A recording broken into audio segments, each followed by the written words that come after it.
I grew up in a pretty standard family, just me and my folks, living in a small, cozy house at the edge of town.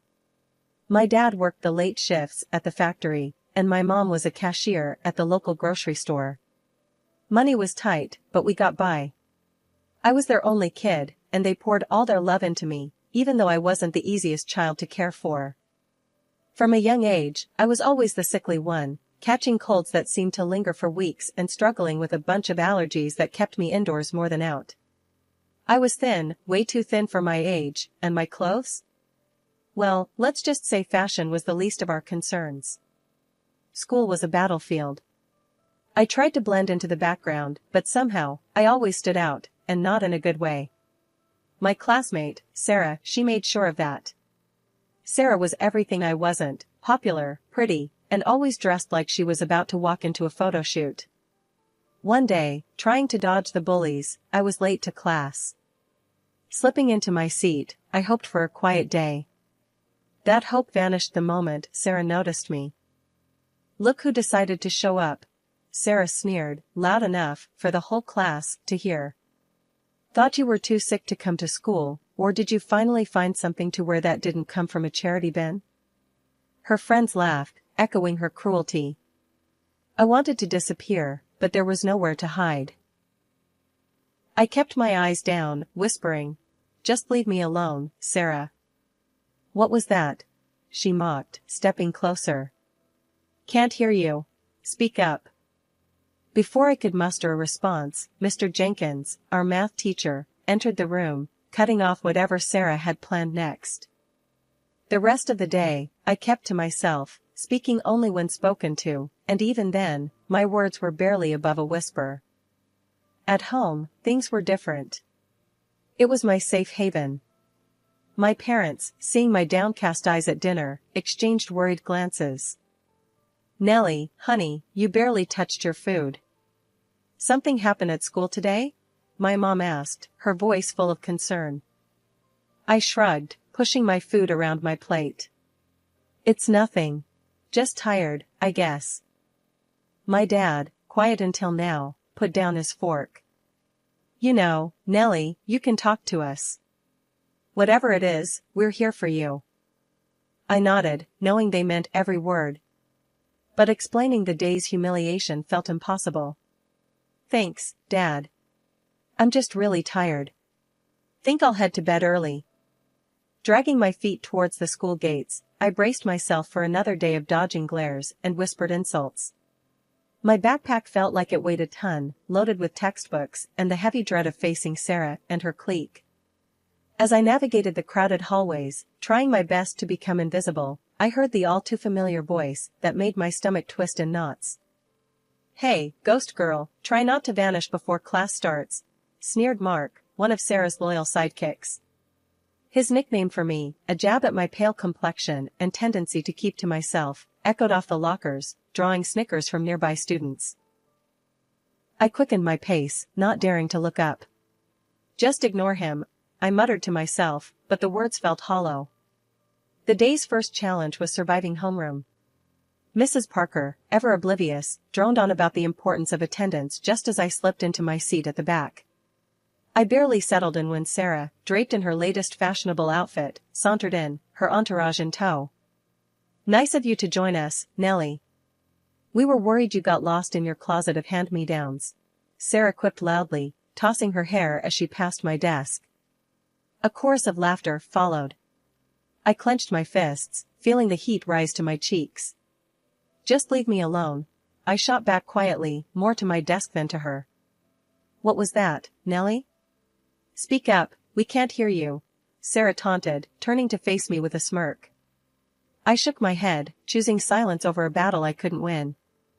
The bell rang, a temporary reprieve, but the relief was short-lived. Each class transition felt like running a gauntlet, with Sarah and her crew lying in wait to hurl their next insult or snide comment. Lunchtime was no sanctuary either.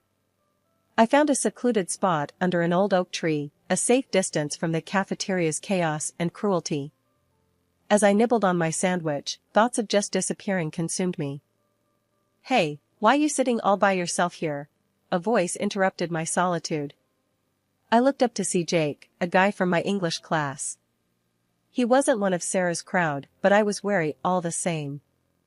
Just like the quiet, I replied, hoping he'd take the hint and leave me be.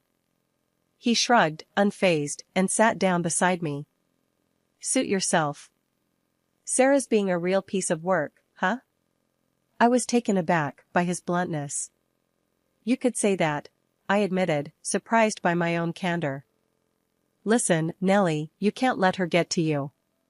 She's all talk, Jake said, his tone earnest. I wanted to believe him, to find the strength to stand up to Sarah, but the words felt like a distant dream. Easier said than done, I mumbled, my gaze fixed on the grass below. The bell, signaling the end of lunch, snapped me out of my reverie. Gathering my things, I offered Jake a small smile. Thanks for, sitting with me. No problem. See you around, Nellie, he said, heading back to the building. The rest of the day passed in a blur. With each class, I counted down the minutes until I could escape back to the safety of my home. But the day wasn't without its lessons. Jake's unexpected kindness was a glimmer of hope, a reminder that not everyone was against me. School had become a nightmare for me, one I couldn't wake up from. Every day was a repeat of the last, dodging insults, hiding from Sarah and her gang, and trying, unsuccessfully, to blend into the background. It wasn't long before the stress of it all started to take a real toll on me. I found myself feeling physically sick, my old ailments flaring up with a vengeance, alongside new ones. Headaches, stomachaches, you name it, I had it. I was a mess, inside and out. One evening, I was curled up on the sofa, a blanket wrapped around me, trying to shake off the latest in a long line of migraines when Grandma came over. She had this way of seeing right through you, and that day was no different. Nellie, this isn't just about being sick, is it? She asked, her voice soft but firm. I tried to shrug it off. I'm fine, Grandma. Just tired. She wasn't having any of it. Nonsense. You're sick, yes, but it's not just physical, is it? It's those kids at school, isn't it? I hesitated, then the floodgates opened. I told her everything about Sarah, the bullying, the constant dread that filled my days. Grandma listened, her expression growing more concerned by the minute. When I finished, she sighed deeply. Nellie, your body is reacting to your stress and anxiety. It's making you ill. All these problems with your classmates are affecting your health. I was stunned. Could my being bullied be the reason I was always sick? Seeing my confusion, Grandma explained further. Stress can have a real, physical impact on your body. It's important we address not just the symptoms, but the cause as well. The next day, Grandma sat down with my parents and me to discuss a plan. It was clear that continuing to attend school wasn't an option, not if things stayed as they were. After much discussion, my parents decided to switch me to distance learning. It was a big change, but one that felt necessary. The difference was night and day. Away from the constant harassment and anxiety, I started to heal. My headaches became less frequent, my stomach settled, and I found myself actually able to concentrate on my studies without the looming shadow of Sarah and her taunts. I was sitting at the kitchen table one afternoon, working through a set of math problems, when Mom came in to make a cup of tea. She watched me for a moment, then said, "You seem different, Nellie. Better. Happier, even." I hadn't really thought about it, but she was right. I guess I am, I admitted. It's weird not having to worry about what's going to happen at school every day. Mom nodded, a relieved smile spreading across her face. I'm just glad to see you feeling better. We should have done this sooner. The transition wasn't without its challenges. I missed the few friends I had, and adjusting to a new way of learning took time. But as days turned into weeks, and weeks into months, I found myself grateful for the change. For the first time in a long time, I felt like I could breathe. One morning, as I logged onto my first virtual class, my mom knocked softly on my door. "Nellie, you okay with this? Missin' your friends?" she asked, peeking in with a concerned look. I paused, considering. Kinda, I admitted. But it's better than before. At least I can focus now. She nodded, her eyes softening. You just shout if you need anything, okay? I'm right downstairs. As the days turned into weeks, I found a rhythm to my new routine. The subjects I used to struggle with began to make sense, thanks to the absence of distractions and the patient guidance of my online teachers. One afternoon, after a particularly successful math session, my dad came home early and found me at my desk. Look at you, assing your classes without those bullies breathing down your neck, he said with a grin, ruffling my hair. I couldn't help but smile back. Feels weird, Dad. Good weird, though. Like, I can actually do this. That's 'cause you can, Nellie. Always could, he replied, pride evident in his voice. Yet, it wasn't all smooth sailing. The lack of social interaction began to weigh on me. I missed the face-to-face conversations, even the ones that weren't always kind. The silence of the house, once a sanctuary, started to feel more like a cage. I started to look for ways to fill the social void. I joined online study groups and even started a virtual book club with a few classmates I'd reconnected with. It wasn't the same as hanging out in person, but it helped. One evening, as I closed my laptop after a long study session, my grandma called. How's my favorite granddaughter? She asked, her voice warm and comforting. I'm your only granddaughter, Grandma, I teased, smiling at our ongoing joke. Details, she chuckled. How's the distance learning going? It's good, actually. I mean, I miss seeing people, but I'm doing better in school now, I shared, feeling a sense of achievement. That's my girl. You're stronger than you know, Nellie. Don't forget that, she said, her words lifting my spirits. Prom night was something I had dreaded for months. The very idea of attending filled me with anxiety. My parents, however, thought it would be good for me, a chance to close this chapter on a high note, as they put it. Despite my protests, I found myself nodding along to their encouragement. It's a once-in-a-lifetime thing, Nellie. You might regret not going, Mom said, her eyes hopeful. I couldn't bring myself to argue further, even though every fiber of my being screamed against it. So, there I was, in a simple dress that my mom and I had picked out, standing awkwardly at the back of the gym, trying my best to blend in with the walls. The gym was transformed, barely recognizable, with all the decorations and lights. Groups of my classmates, all dressed up, were laughing and dancing, enjoying the night. I couldn't help but feel like an outsider, watching the festivities from my lonely corner. As the evening dragged on, I decided to make a quiet exit. No one would notice I was gone anyway. But just as I was about to slip out, Sarah, in her stunning dress, blocked my path. Leaving so soon, Nellie? The party's just starting, she sneered, her voice dripping with malice. I tried to step around her, but she shoved me back, a little too forcefully. Watch where you're going, she hissed, her eyes gleaming with cruelty. The sudden push caught me off guard, and I stumbled, drawing the attention of those nearby. In seconds, I was surrounded by Sarah's friends, their laughter piercing the loud music. Look at her, can barely stand straight, one of them mocked, pointing directly at me. Sarah leaned in closer, her voice loud enough for her circle to hear. Guess some things never change, huh, Nellie? Always the clumsy one. I felt my cheeks burn with embarrassment and something else, anger, maybe, or just a deep, aching sadness. Just leave me alone, Sarah, I managed to say, my voice shaky, but loud. Oh, I will, don't worry. Wouldn't want to ruin my night by spending another minute with you, she retorted, her words like daggers. The group's laughter followed me as I turned and ran, not stopping until I was safely outside, away from their taunting faces. Tears blurred my vision as I made my way home, the night air doing little to cool my flushed cheeks. My parents were waiting up when I got home, their faces lighting up at the sight of me. But as they took in my tear-streaked face and the defeated slump of my shoulders, their smiles faded. "What happened, honey?" Mom asked, rushing over to me.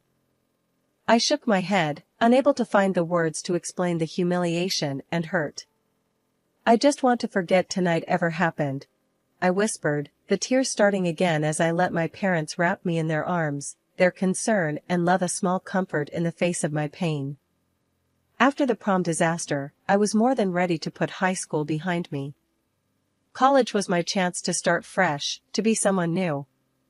I chose to study medicine, driven by a deep-seated desire to help others, maybe even understand a bit more about my own struggles through learning about the human body and mind. My first day at medical college felt like stepping onto another planet. Everyone was buzzing with excitement, talking about classes and future careers. I found myself outside the main lecture hall, clutching my schedule, when a girl next to me said, "Hey, you look lost too. First year?" "Yeah," I replied, grateful for the conversation. "Nellie," I introduced myself. "I'm Zoe. Nervous?" "Terrified," I admitted with a laugh. Zoe and I stuck together, finding our way to the lecture hall. Sitting down, I felt a nervous excitement bubble up inside me. This was it, my chance to really make something of myself. As weeks turned into months, I started to come into my own. I was doing well in my classes, even making a few friends. Zoe and I became inseparable, studying together and encouraging each other through the tough exams and endless assignments. Our hard work paid off, and I found myself thriving in a way I never had before.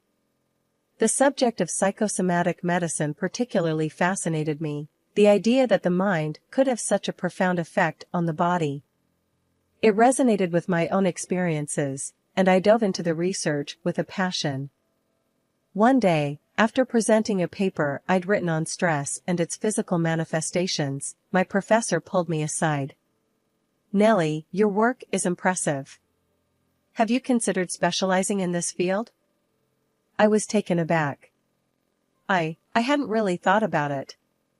He nodded thoughtfully. "Think about it. You have a knack for understanding the complexities of the human mind and body. It's a rare gift." His encouragement bolstered my confidence, and I began to see a clear path ahead of me. I was going to use my past, my struggles, and turn them into something positive. I was going to help people heal, not just physically but emotionally too. As the years passed, I graduated from medical college with honors, my sights set on specializing in psychosomatic medicine. My family was proud, and I, for the first time in a long time, was proud of myself too. I had turned my life around, and I was ready to face whatever came next with a newfound strength and determination.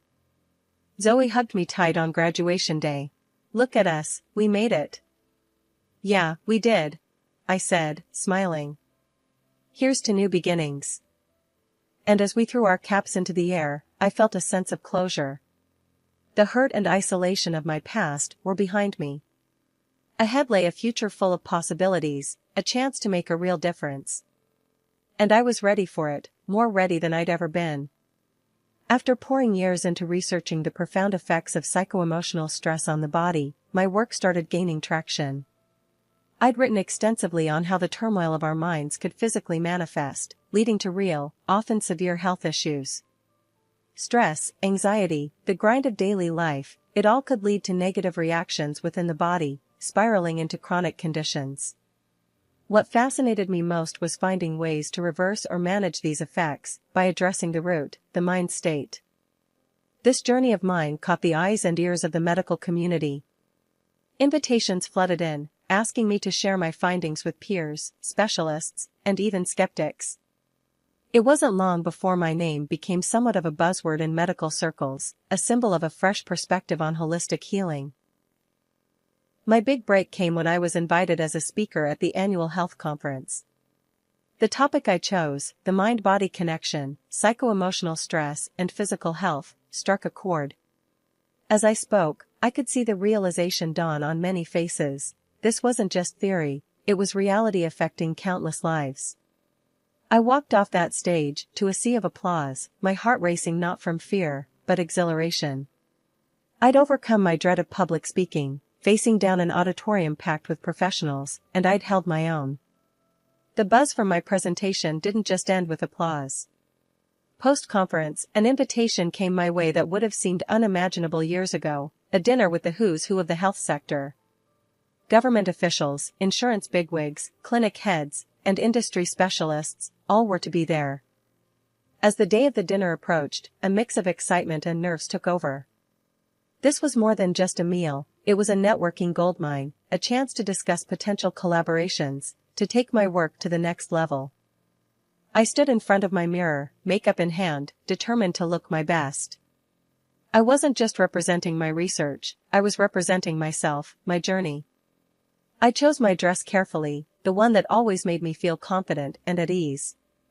As I applied my makeup, I allowed myself a moment to reflect on the significance of this evening. It wasn't about looking no worse than the other women there, it was about feeling my best, about walking into that restaurant with my head held high, knowing I belonged. At this elegant dinner, surrounded by the health sector's elite, I felt like I was finally where I belonged. Compliments flowed my way, each one boosting my confidence more than the last. As the evening wound down, I decided it was time to head home, still riding the high of the night's successes. But as I made my way through the hallway, a familiar voice stopped me in my tracks. It was her, Sarah, my high school nightmare. "Wow, look at you. Finally figured out how to dress, huh?" Sarah's voice, laced with that same condescending tone, filled the space between us. I turned to face her, finding her just as beautiful and just as arrogant as she'd been back in school. The years had changed us both, but it seemed her spirit remained untouched by time. "Long time no see, Sarah," I said calmly. Sarah laughed, a sound that once would have sent me spiraling into anxiety. "Seriously, though, how much did you have to borrow to afford a night here? This place isn't cheap." I met her gaze, steady and calm. The fear and insecurity she once inspired in me had long since faded, replaced by a strength forged in overcoming and succeeding, despite people like her. Before I could respond, the organizer of the dinner, Mr. Thompson, approached, his concern evident. "Is everything all right here?" he asked, looking from me to Sarah. I nodded, offering him a smile. "Yes, thank you. Just catching up with an old classmate." Sarah, fueled by alcohol and unchecked pride, continued her tirade, oblivious to the discomfort she was causing. She even went as far as to bring her husband into the mix, beckoning him over with the promise of joining in on her mockery. However, the moment her husband, who I recognized as the director of a company interested in my research, realized the situation, his demeanor changed drastically. "I'm so sorry," he began, his apology directed at me with a sincerity that took me by surprise. "My wife's behavior is unacceptable." He then turned to Sarah, his frustration boiling over. "Do you realize what you've done? You're jeopardizing important opportunities with your behavior. I've been looking forward to collaborating with Dr. Nellie Stewart here, and you're here making a scene." The sight of him leading Sarah away, her protests echoing down the hallway, was surreal. Moments later, he returned alone, his expression apologetic. "I can't tell you how sorry I am for my wife's behavior," he said, his voice earnest. "I hope this doesn't affect our potential collaboration. Your work is invaluable." After the dinner, as I was leaving, I saw her, my former tormentor from school, sitting outside on the steps, her makeup smudged from tears. She looked up as I approached, her eyes red and puffy. "Hey, can you talk to him for me? You seem to have his ear," she hiccuped, her voice a mix of desperation and vodka. I paused, looking down at her. This was the girl who made my life a living hell back in the day, now asking for my help. The irony wasn't lost on me. "I'm not getting involved," I said firmly. "This is between you and him." "But you're doing so well." "He listens to you," she persisted, stumbling over her words. "That doesn't make it my business," I replied, my tone leaving no room for further discussion. I left her there, on the steps, a mess of her own making. Walking home, I couldn't help but feel a surge of satisfaction. I had come full circle, from the girl who was bullied, to someone who stood her ground, unafraid. The news of her divorce came through the grapevine. I'd be lying if I said it didn't give me a sense of vindication. As for me, life was looking up. I had found someone, a man who appreciated me for who I was, someone kind and interesting. We were talking about a future together, something I never thought I'd have. Continuing my work, I felt more motivated than ever. My experiences, both past and present, fueled my passion and my resolve to make a difference. It was a strange journey, but it led me here, to a place of happiness and contentment. And for that, I was grateful.